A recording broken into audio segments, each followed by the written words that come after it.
Remitly sabe que no eres solo una transacción. Envías dinero a la cuenta bancaria de mi madre en México. A Nicaragua seguido, gracias a los cargos bajos de Remitly. A El Salvador y Honduras fácil con la app en español. Baja la app de Remitly y obtén una oferta especial en tu primer envío.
Siempre, comandante.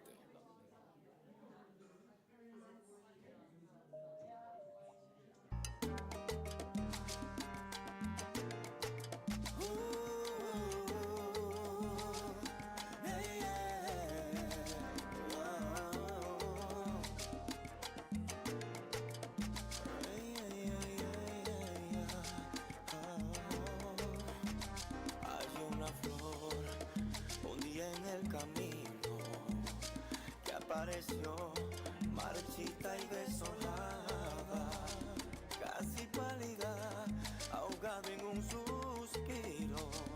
Me la llevé a mi jardín para cuidarla, y aquella flor de pétalos dormidos, a la que cuido hoy con toda mi alma. Recupero el color que había perdido, porque encontró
había perdido. Y con la luz del sol se fue la sombra. Y con la sombra la distancia y el olvido. Le fui poniendo un poquito de amor. La fui abrigando en mi alma. Y en el invierno le daba calor para que no se dañara. De aquella flor hoy el dueño soy yo. Y he prometido cuidarla para que siempre esté cerca de mí, para que nunca se vaya.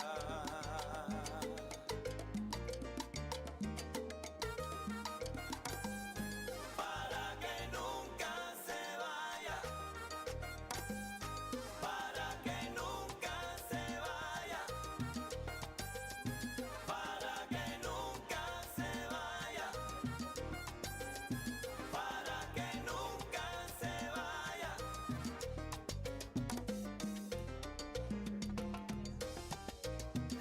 Ay, oye, mira qué rico este mambo. Ahí, ahí. Sube muchacho, sube muchacho.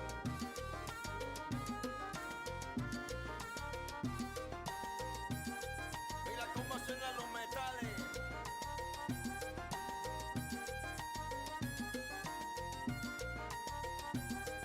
Le fui brindando cariño, un poquito de amor. Para que nunca se vaya. En el invierno lleno mi jardín de color. Para que nunca se vaya. Ay, cuando la vi yo me enamoré. Me la llevé, me la llevé. ¡Qué rico! Para que nunca se vaya. Salsita de la buena. Mira a esa flor, yo la cuidé. Para que nunca se vaya.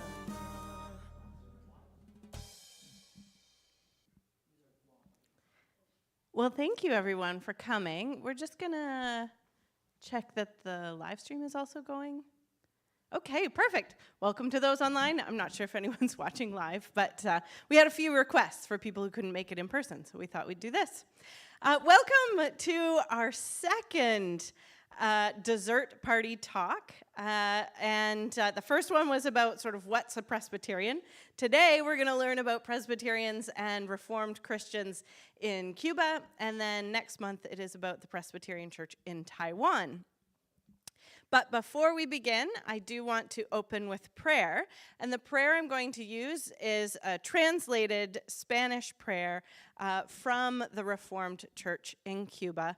And it is a prayer for Cuba. So let's pray. God of life, of living dawns and peaceful nights, in this moment we come to learn more about life in Cuba. We ask you to enlighten our wisdom to recognize you as the truth and salt of our existence, that we respond to you as nations of peace, reconciliation, and love. We pray for every person suffering from hunger, poverty, or sickness, and for every heartbroken heart. We especially pray for the country of Cuba, its people and its churches, that you may put joy and hope in their hearts. Amid so much crisis, may they find the values of solidarity and a sign of the embrace of your caring wings, through Jesus Christ, who walks with his people. Amen. So again, thank you everyone for coming. Cuba is known for its art, its architecture, its music, its beaches, its old cars, its history, and subsequently, its poverty.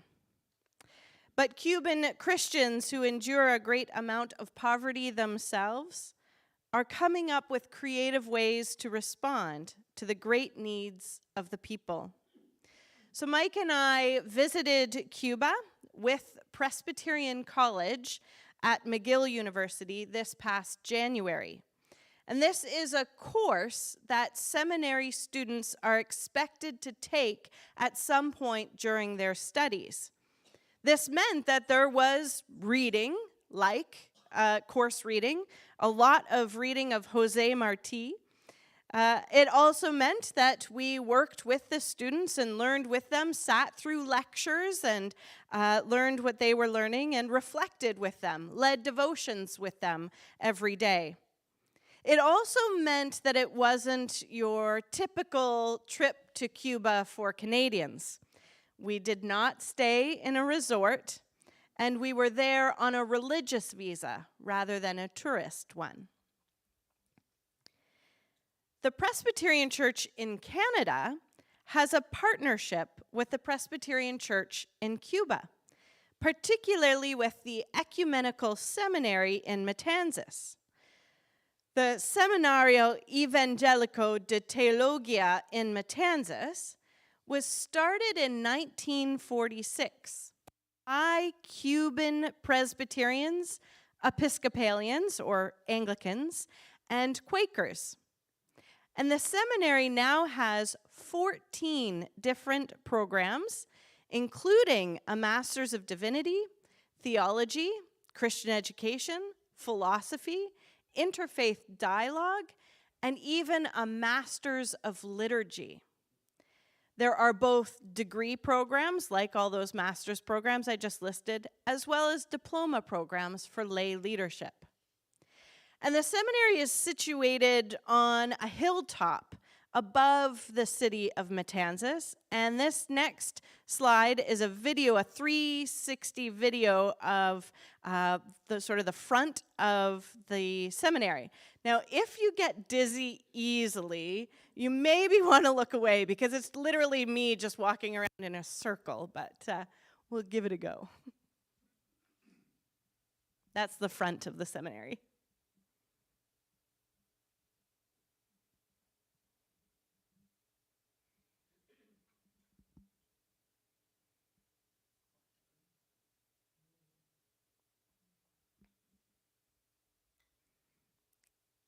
And on that hillside, I'm going to refer to the farmland that's right there, built or be growing on the hillside.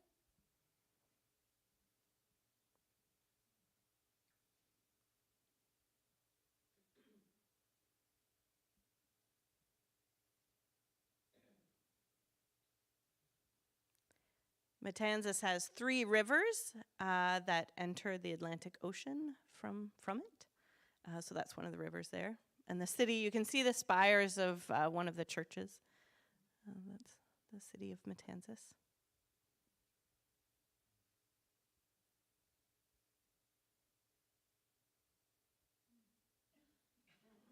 You know him.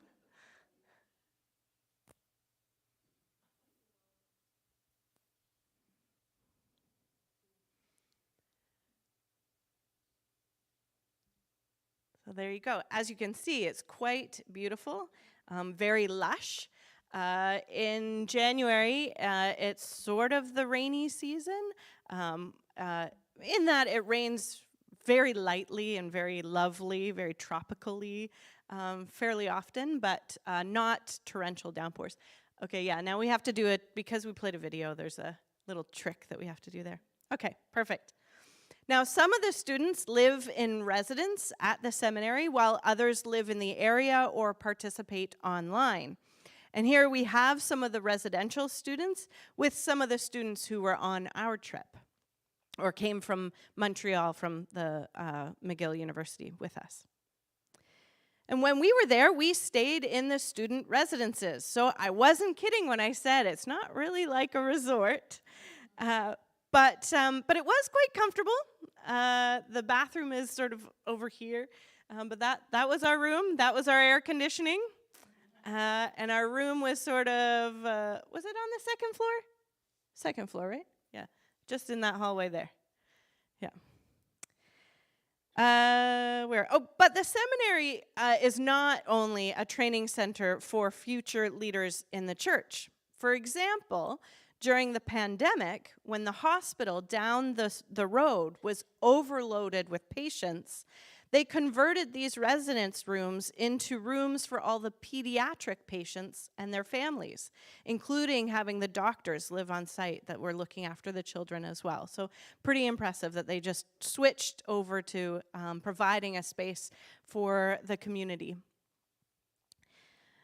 They also have other important ministries. They have their own farm that grows food for the seminary, the aforementioned hospital, and the elementary school, which is across the street. It then sells the remainder of any produce they have at below market value to the neighborhood down the hill.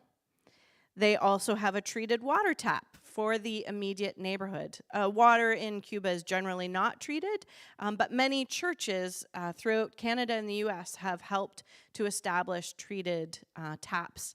And you'll learn more about that anyway. So there's some bananas, there's their garden, and that was some fresh produce we got to eat from their garden. They also have a group of women called Weavers of Hope. And these women started mostly as spouses, as wives of seminary students, and then some of them are students themselves. And they weave all kinds of things, like what I'm wearing, like the stool that's on the table, some other things there.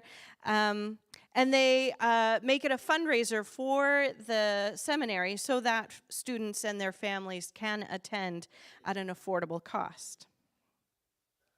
So when I said we also didn't stay in a resort, also we didn't travel in a typical Cuban vehicle. It wasn't in a restored, well, I mean, it was vintage, but it wasn't a car. It was a school bus. That belongs to the seminary. And it was a 1985 school bus that had to be started. They had to lift the hood and then put a key in under the hood to get it started. So do some tricks. The driver really knew what he was doing. Now, one of the comments many people shared before and after our trip was, I didn't know there were any Presbyterians in Cuba. Well, to be perfectly honest, nor did we. But the church was established by a Cuban in 1921. He was a soldier who felt God's call to ministry and established the Presbyterian Reformed Church in Cuba. And we worshiped on Sunday morning in Havana at Loyano Presbyterian Church. And one of the things that this church does is there's a major gas shortage in Cuba because of the embargo and blockade with the U.S. And as a result, many people cannot afford the gas, or it's also rationed quite heavily. So if you don't fall within that need, you can't fill your vehicle with gas. Churches, however, are exempt from the rations, as are tourist vehicles, so all those old cars.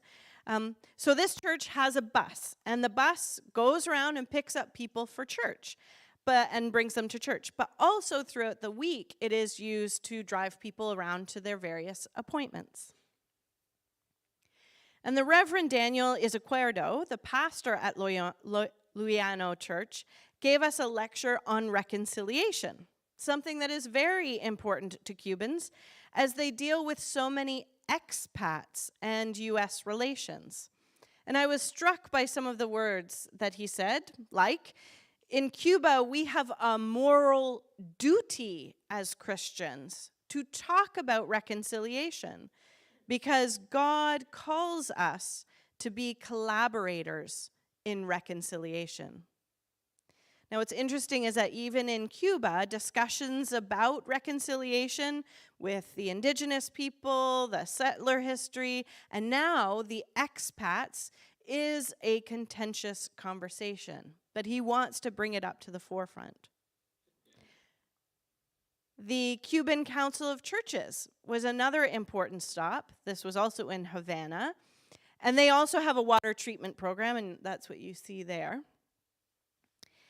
And it's for the local neighborhood. And it is both the water treatment and the council, and it's very, very dark, but right there's an ACT Alliance sticker.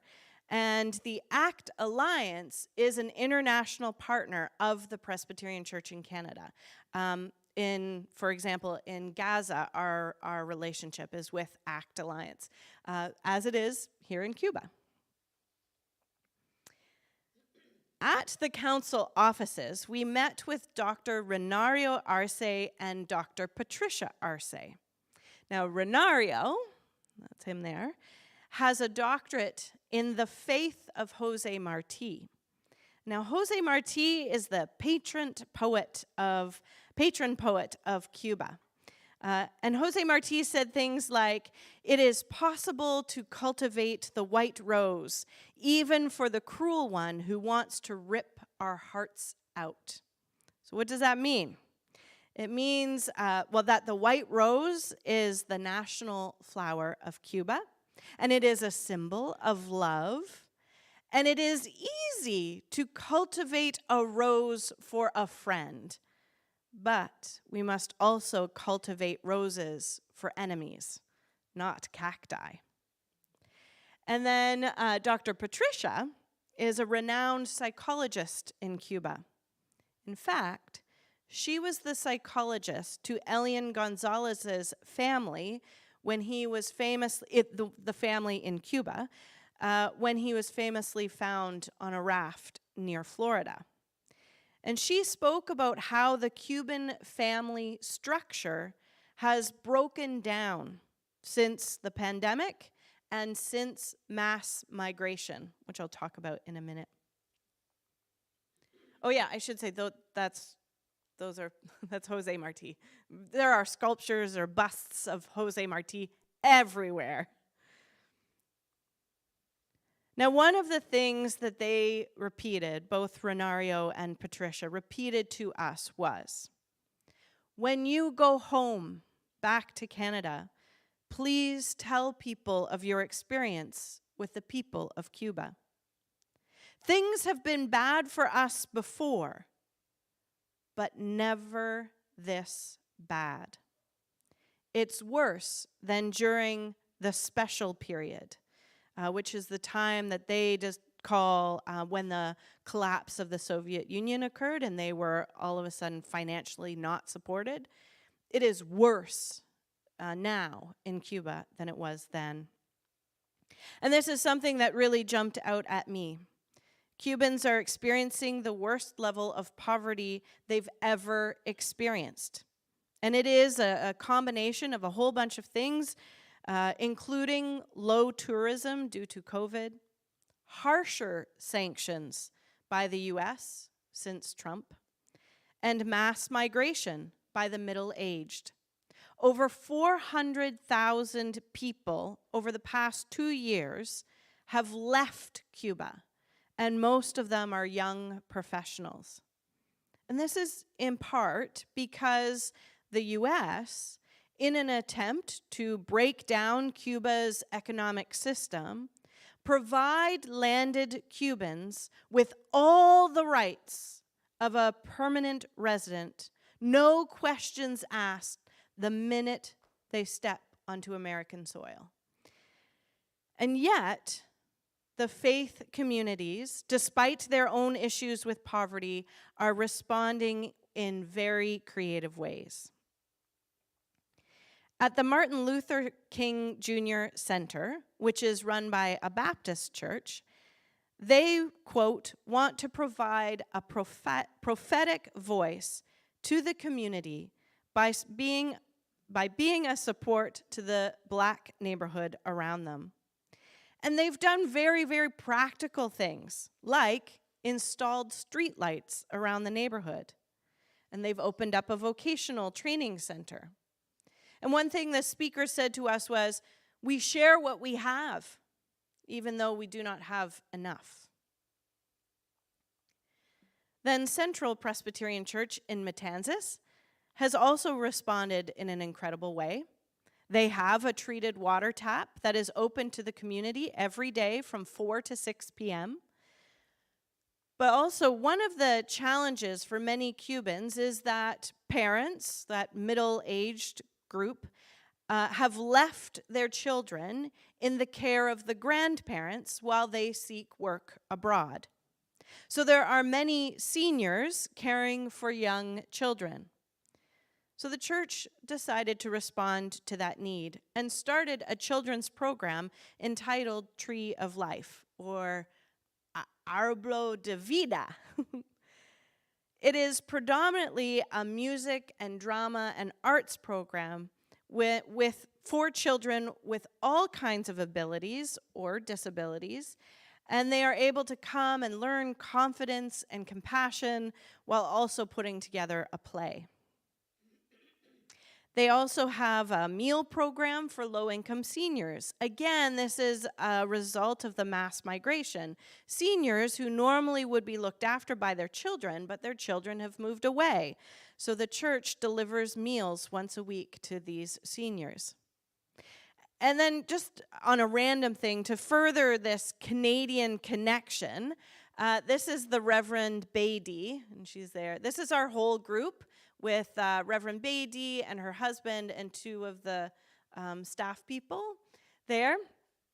And this was our translator, Michael. Anyway, one of the interesting connections is that Reverend Beatty got her master's degree at Knox College, which is where I went in Toronto. And her husband, him there and her there, briefly served at the United Church on Salt Spring Island before returning to their hometown in Matanzas. So it was pretty cool for them to say, "Oh, you're from Vancouver Island. Have you ever been to Salt Spring?" Most people would say, "Oh, Vancouver, yeah, we know where Vancouver is." And we'd say, no, we're on an island away from that. But anyway, so that was just a cool connection.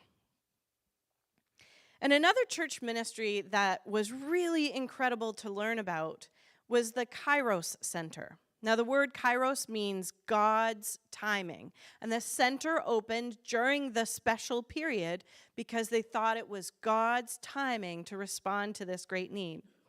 And their objective is faith and feeling through art.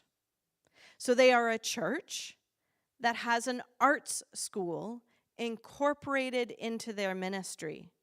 And this includes visual, fabric, musical, liturgical, and digital art. And the vision is to develop skills to, quote, transform the existential crisis facing many Cubans by connecting them with the divine essence. And all classes are free. And the center provides the instruments, including guitar, piano, percussion, accordion, and now even offers harp lessons because one of 2 harpists lives in Matanzas. And they teach about 80 people different music lessons in one room about this size at the same time. So you'll have piano lessons taking place over here. You'll have violin lessons taking place over here. You'll have the harp lessons in the middle. You'll have clarinet lessons over there. And that's just because that's the space they have, and they're going to use every amount of it. They are hoping to buy a larger building next door, but that hasn't come to fruition yet. And the director of the center, Wanda Hernandez, that's her there, she quoted Hildegard van Bingen, who said, "Poor people not only need bread, but also beauty." And they currently have a program for tourists called Music for Matanzas. And they will coordinate with tourists who are staying in Veradero, which is about an hour and a half away, and it will encourage them to bring things like guitar strings or reeds, basically small things that are easy to transport that they can't get in Cuba. And Wanda's father is also a well-known Cuban artist named Manuel Hernandez, and it was a great privilege to visit his studio and his students in Matanzas as well. Now, most Canadians know about Veradero because that is where most of the resorts are found. But did you know that there's also a Presbyterian church in Veradero that is just 1 block away from the beach, and they even have guest rooms that tourists can use. It's a fundraiser that they have. And their story is really fascinating. For the entire Cold War period, the congregation consisted of the pastor, his wife, and 1 other congregant. Every Sunday, that pastor got up and preached a sermon to a congregation of 2 for 30 years. Then, during the special period, this time of deep economic struggle, the church began to grow. Now they have a very strong ministry that works with the tourists in distributing needed items throughout Cuba. And that is how we can really help Cuba. We can go and we can spend our money there, but when you go, it's important not to just stay at an internationally owned resort. It's important to bring things that they need. And we worked with Health Partners International of Canada to deliver medicine and medical supplies. And that was our various boxes. And they weighed about 25 pounds each. We had to carry some of them down little cobbled streets, so you would think we would remember. They were heavy. They were very, very heavy.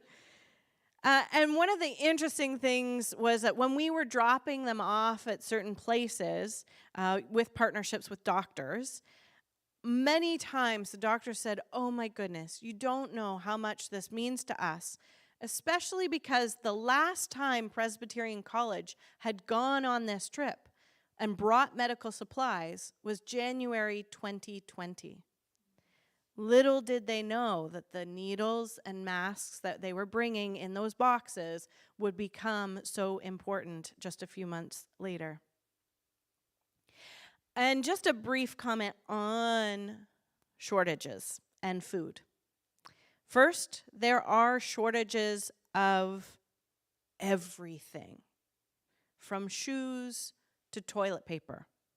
Not one bathroom had toilet paper.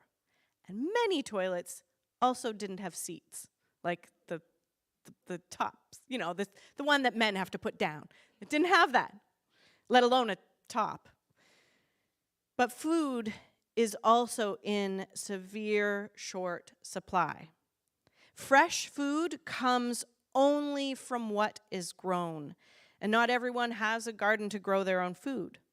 Now, because we were tourists at the seminary often gave us the fresh produce from their garden, while the students in residence went without because they didn't have enough and they wanted to show their best hospitality to us. Now, beans and rice were daily foods for us, including even at the National Hotel, which that is the meal I got at the most famous, biggest, luxurious hotel in Cuba. Involved beans, rice, and cassava. Now, people who didn't have gardens, or people who did have gardens, would get creative and would sell their produce on the street. So you can see there's some pretty decent stuff there. But not everyone can afford that either. But one of the things that was not in short supply while we were there, and partly because they grow well there and partly because it was the season, was pink guava. And a common dessert was guava with sharp cheddar cheese on top, hence the dessert option today. Now, it was amazing to learn how the Reformed Church, the Reformed Presbyterian Church, and the church in general has been in Cuba for over 100 years is creatively responding to the desperate needs of Cubans. And that in turn, the gospel and God's love is being spread in these unique ways. Now, one of the things that they also wanted us to be sure that we said was that some of the rhetoric that, particularly in the U.S., not so much in Canada, but in the U.S., is that it is a place of religious persecution, that Cubans are under a lot of religious persecution. And frankly, that's simply not true. They have a huge Jesus that looks over Havana, and they call it the Christ of Havana. But also, at the seminary in Matanzas on Easter morning, where I did that 360, they have a massive ecumenical sunrise service that is broadcast on national television, on the state television channel. I mean, they only have state television channels, but and then at Christmas time in the National Theater, they will have a massive broadcast of a Christmas service. And I mean, it's hard for us to imagine that the CBC would do that for us. So it's pretty amazing. And then the other thing that they really wanted us to be exposed to was Cuban culture. And that meant that every night, almost every night, we had a different cultural experience. We went and we saw the National Ballet do the Nutcracker, because it was still Christmas time there. We went to a jazz club that was in a telephone booth that you walked down the stairs and then got to listen to Cuban jazz and drink mojitos. We went to the National Hotel and had live music there. But also in Matanzas, they have an award-winning chamber choir, mostly made up of young people, and they put on a concert for us. And just for us, in the chapel at the seminary. And I have a video of it, and we think it's going to work, right? Right? Okay.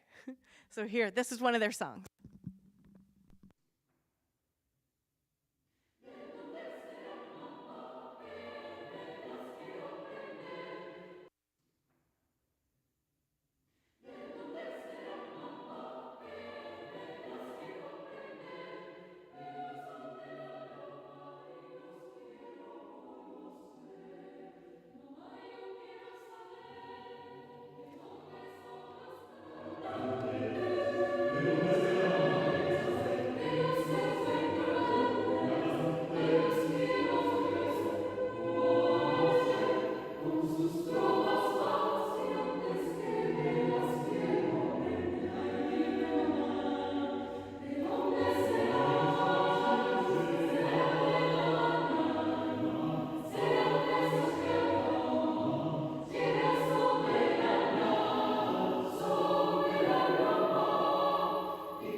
Pretty incredible, yeah.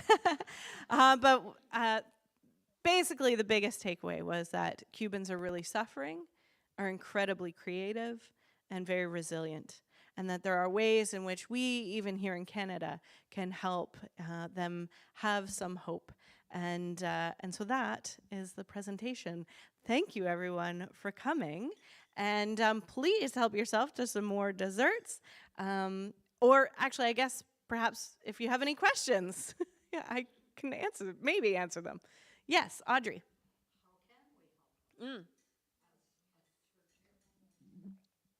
Well, I mean, my biggest thing is go and spend your money and make travel a political act by knowing how you spend your money. But also, Mike was just telling me today about there's quite a few different Canadian charities that do things like build. Okay, not a lot. Okay, there was one. There is one that we're kind of following right now, where they encourage people to fill a container, right, like a shipping container, with supplies that they need. So they have a list of the things that they need, and you commit to supplying iPhones, or I don't know, or you commit to supplying cables or whatever. You can also just donate money to it. So maybe in the newsletter I could get that link. And so there's stuff like that. For sure, I mean, even like we flew Sunwing because that was the flight that they'd arranged for us.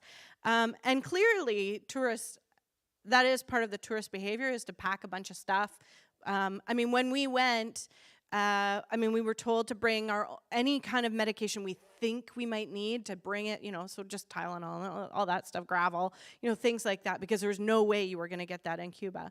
But then if we had unopened packages on our last day, we left all of that. We brought batteries, we brought feminine products, we brought any clothing that we wanted to just leave. So, and for sure, people's suitcases on the way home were a lot less than what they brought with.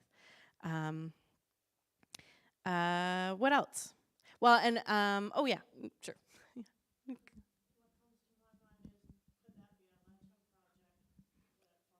I mean, maybe.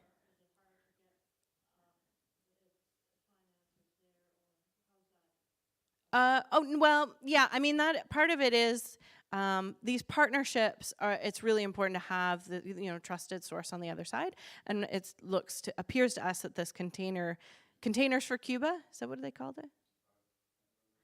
Anyway, that it's very trusted, that it's through a workers' union and things like that. So yeah, I mean, that's certainly possible. You'll have to bring that up with our congregational life committee. Oh yeah.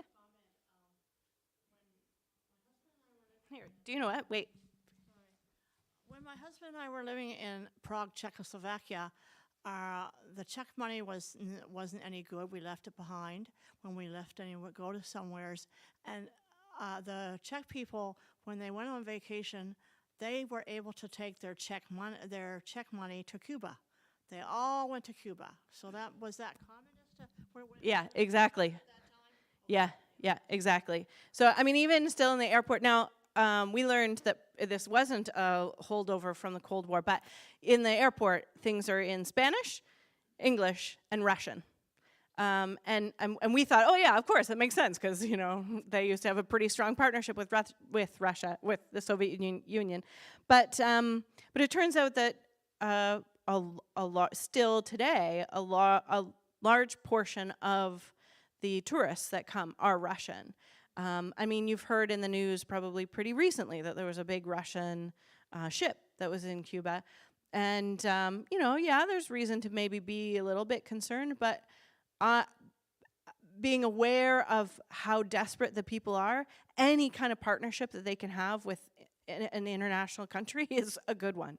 And the U.S. isn't giving them that, so might as well seek it elsewhere. Against them. Do you want my honest opinion? Yes. Well, I mean, it's history. It is history. It's prejudice. It's I listened to a really good podcast before I left, and it really formed a bias for me that maybe other people, like even Mike, didn't have that same bias. But for me, there's Americans are raised to believe that Cubans are a certain way. And partly because there are Cubans that fled to the U.S. during the revolution because they had to, because their lives were threatened. And they created some of that narrative. But then that narrative has persisted for over 60 years. The U.S. has no problem having trade with other questionable countries like China, but they hold this grudge, or they harbor this sort of resentment, partly because they want, if they owned Cuba, then they could control the shipping, they could control so much, right? And they could control sugar and rum and various things that Cuba can grow. But because Cuba is so resistant to that, thankfully, in my opinion, the U.S. is doing everything in their power to make them crumble. And so far it's working. Their economy is crumbling. Now, that's my opinion.